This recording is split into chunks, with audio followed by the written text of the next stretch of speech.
Local productions seen on Delta College Public Media are made possible with support from viewers like you. Thank you.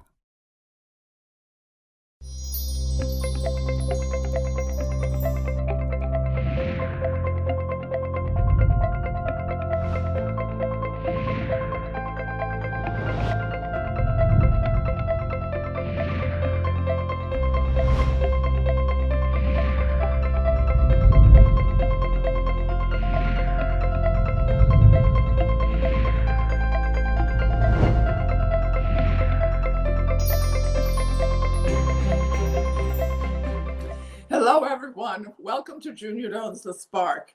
I'm Junia Doan, and thank you for joining us. Today, I will be speaking with Dr. Wendell Dilling, recent inductee to the Michigan Senior Olympics Hall of Fame. Wendell, tell us about the Senior Olympics Hall of Fame. I hadn't heard about that till you were inducted. Yes, I guess each year for recent years, they have selected some people who have been nominated for the Hall of Fame, and luckily I got nominated this year. I didn't expect that, but I was nominated, and I think there are about 20 people. I remember from looking on the MSO website, there are about 20 people who've been inducted over the years. I don't know how many years that is, but there are about 20 of us now, and a committee, I guess, selects the person to be inducted, or people. I think there were three people or three groups inducted this year. There was another track and field athlete like myself, and then there was a basketball team from the Detroit area that was also inducted. So there were three people or groups inducted into the MSO Hall of Fame this year. It sounds like a senior competition, athletic competition, is in a number of fields. Is that so? Yes. And what are they? There are many sports. The one I participated in has been track and field and cycling and road racing. There are many other sports involved in Michigan Senior Olympics. Tennis, golf, swimming, almost everything you can think of, basketball, softball. So if I wanted to get involved, what are the steps for someone to get involved? You have to be at least 50 years old. It's age 50 and up. I think, well, you have to be a member of the Michigan Senior Olympics.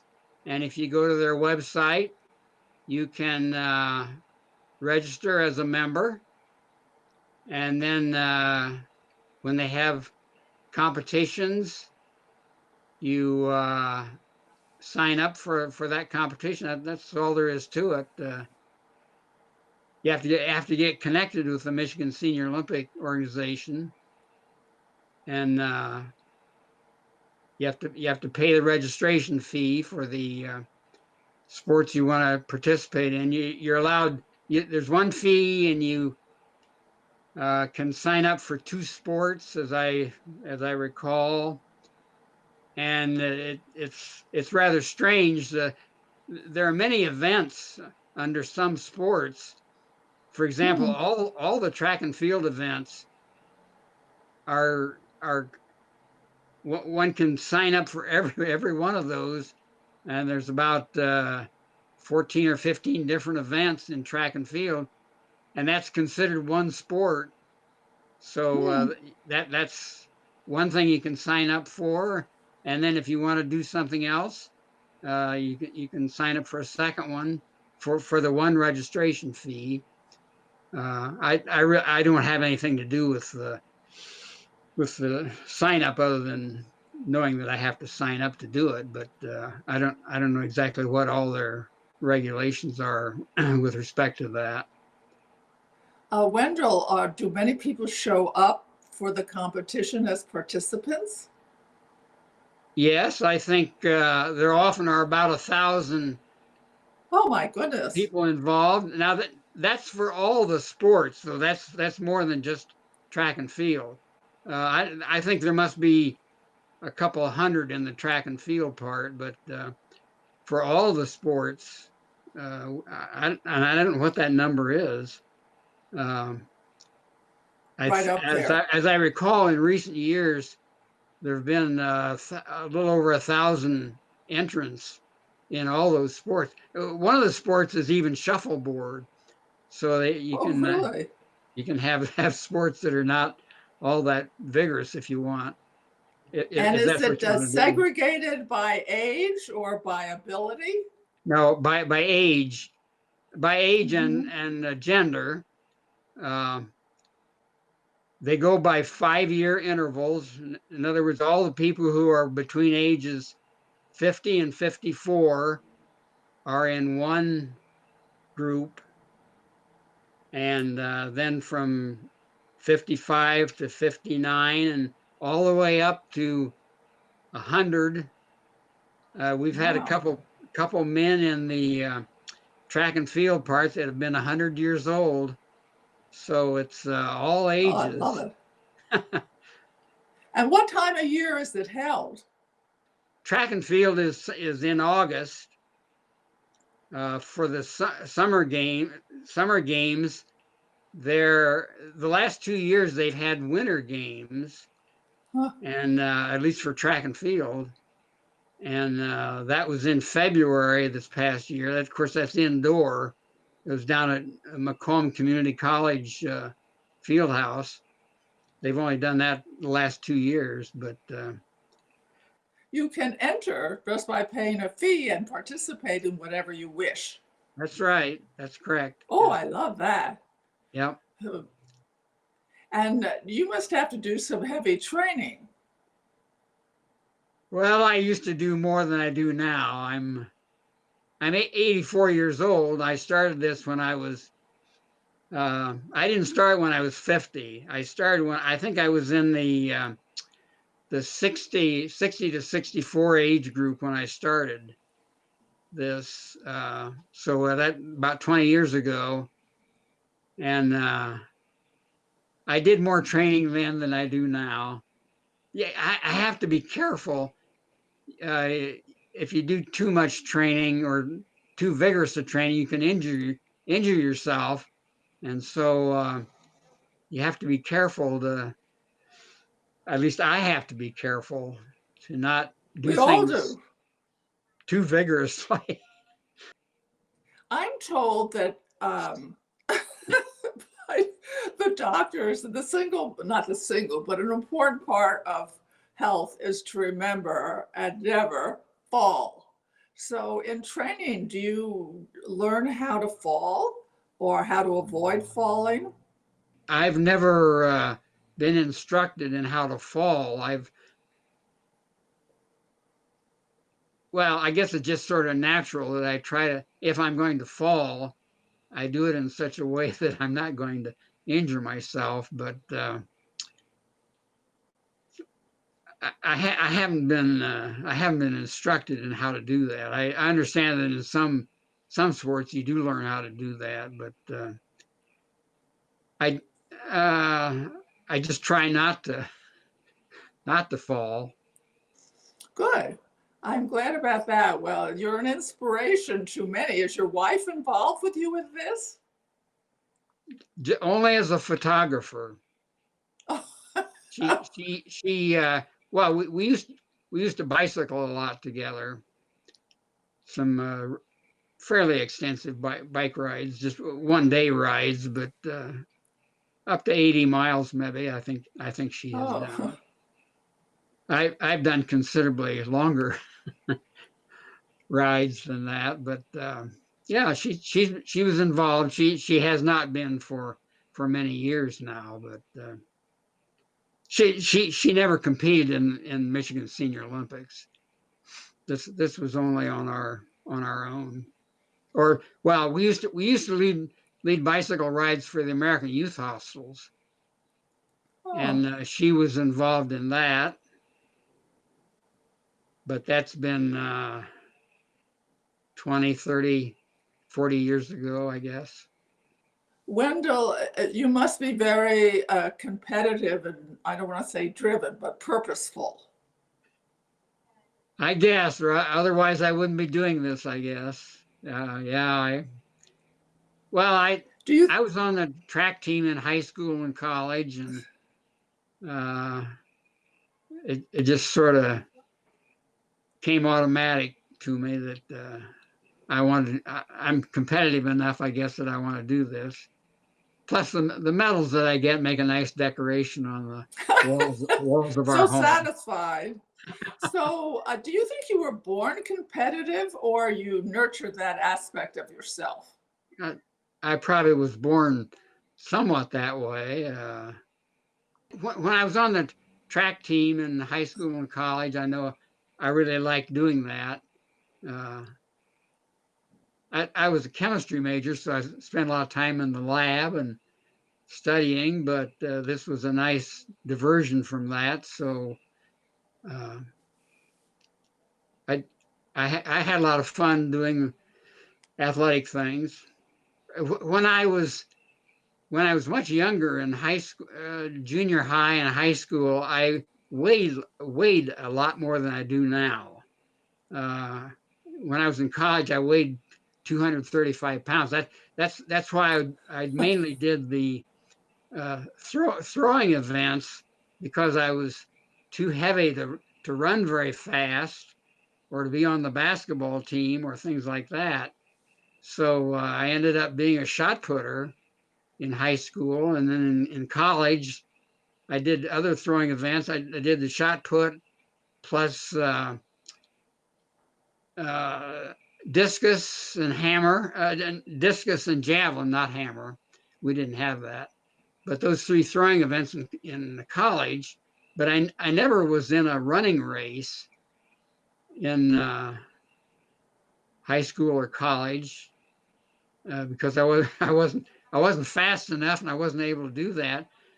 And I've never been a very fast runner, but when they started having road races, 5 and 10K races, uh, around 1980, I guess, something like that. I was about 40 years old.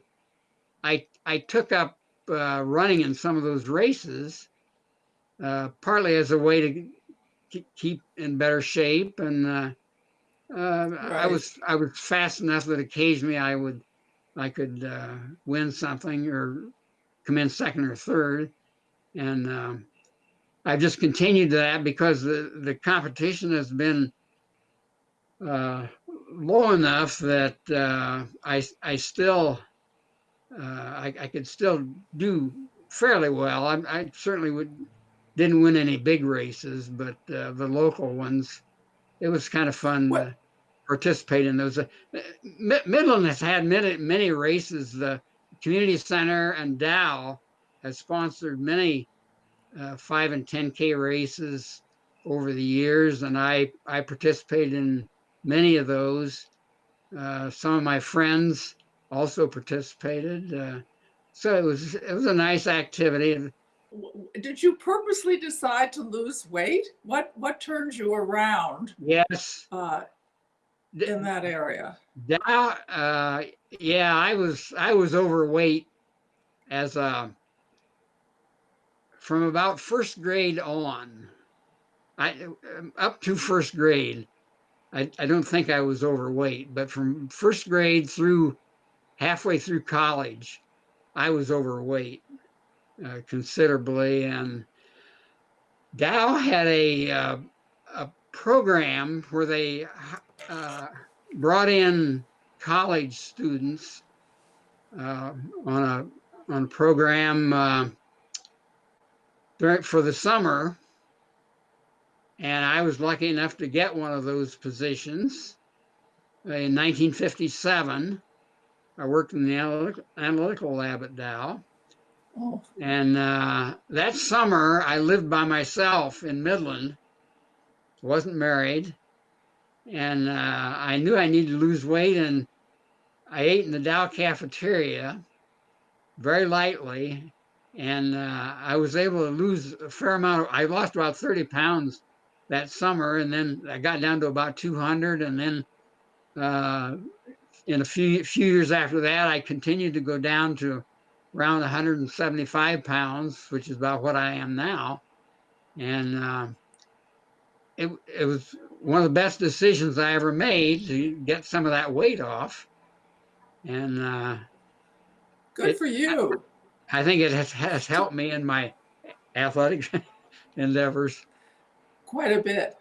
Wendell, you had really a fabulous career in chemistry, but what interested you to be interested in chemistry?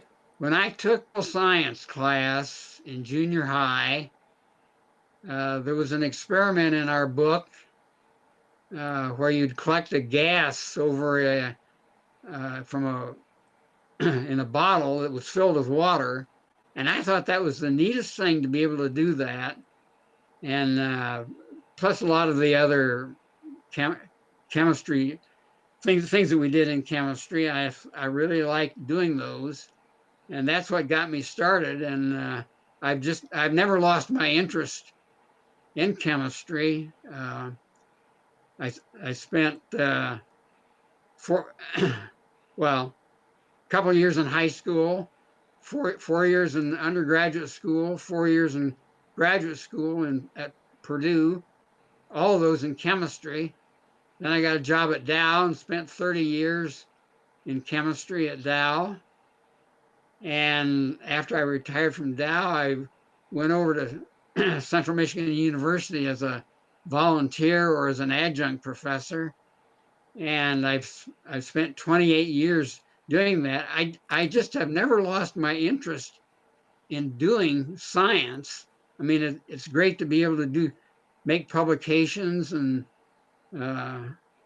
other things that related. I didn't actually work on any product that, well, I worked in part on some Dow products, but never on the preparation of them.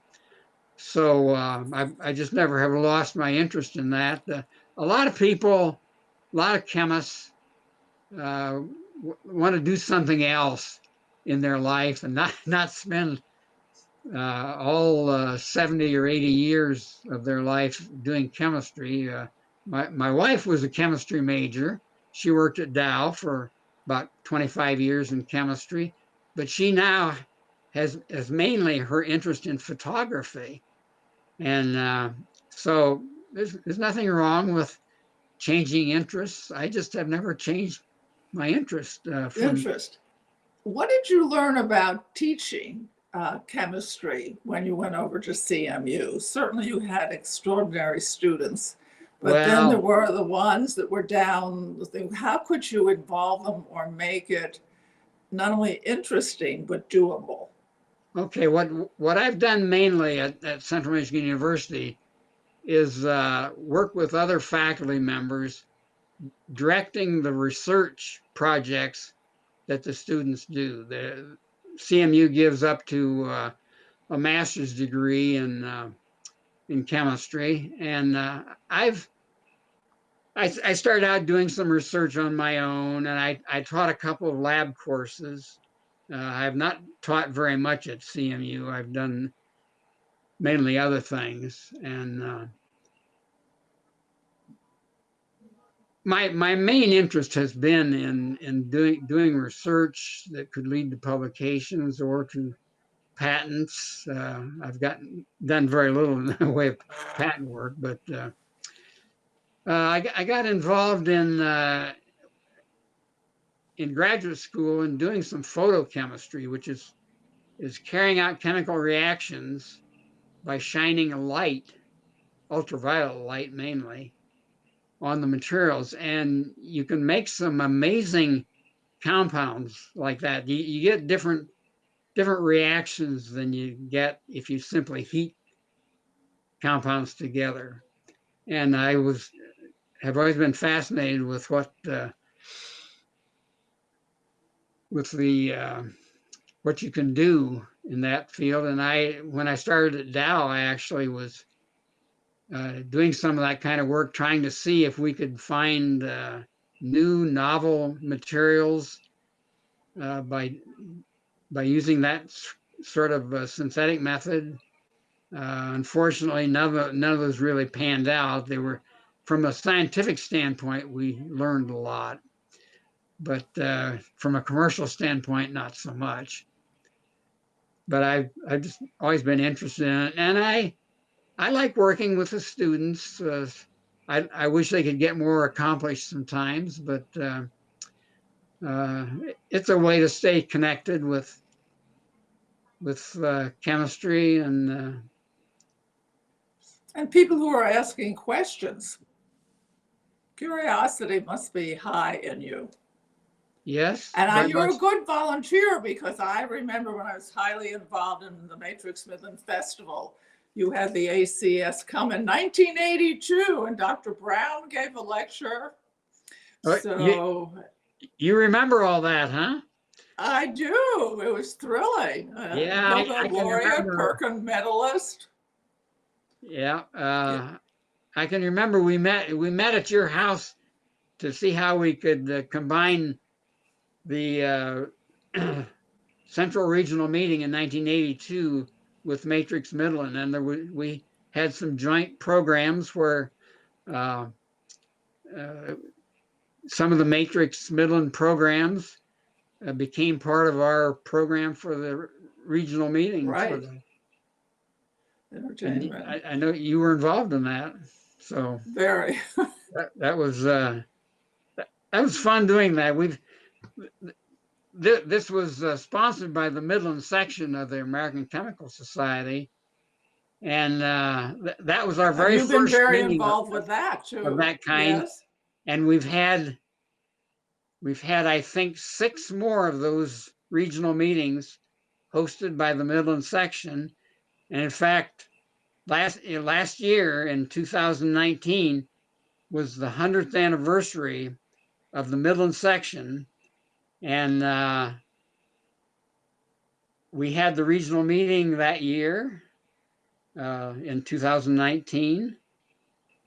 And I've been involved in a lot of those meetings, and I find it enjoyable to do that sort of thing. I think the idea of being a chemist is to seek to understand and maybe recombine. Yes.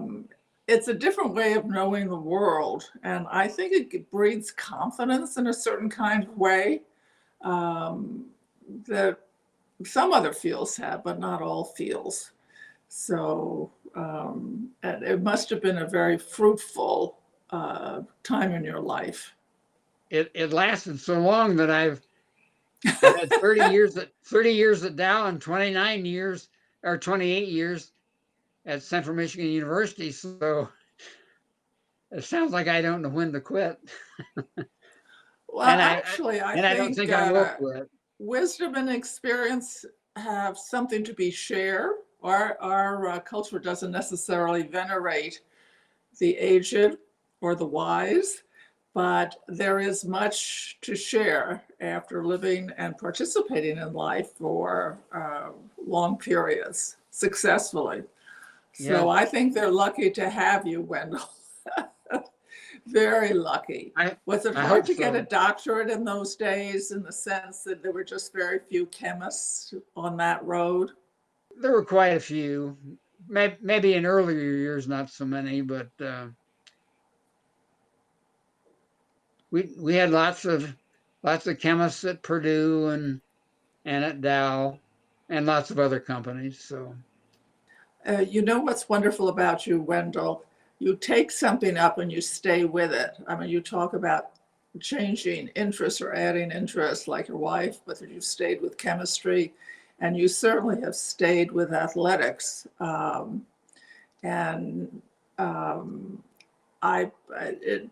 It addresses life differently. I mean, you've inspired me. I'm thinking, well, maybe next summer I should look into this. You know, maybe they have a walking event or something. They have walking events. As I've gotten older, I do more walking events than I actually walk in some of the running events. Well, you shared things that I think that we can all take home and put in our life. One is passion. One is persistence. One is goal directed, and one has to do with sharing talent and information. And I think you have like a bounce in life, like an interest, and that is a good way for everybody to be. How have you handled this challenge of being locked down during the virus? Well, I've handled it okay. I would there's some.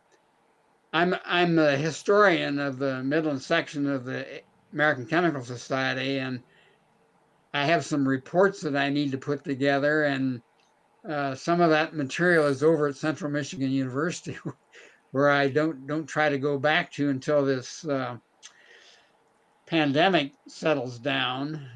I don't think they want me over there either catching the COVID-19 or spreading it to other people. So I've had plenty of things to do, trying to finish up some reports and so on during this time, being separated from the other chemists. But I I've done all right, and I'm very much looking forward to getting back to the way we used to do things before we got locked down like this. Well, thank you, Wendell. Really appreciate your doing this interview with me, and you might see me next summer in the Olympics, Senior Olympics. Thank you for inviting me to do this. My pleasure. To contact Junia, send her an email at juniadonsthespark@gmail.com. For more information, program schedules, and news about future guests, go to www.juniadonthespark.com. Thank you for joining us. See you next time on Junia Doan's The Spark.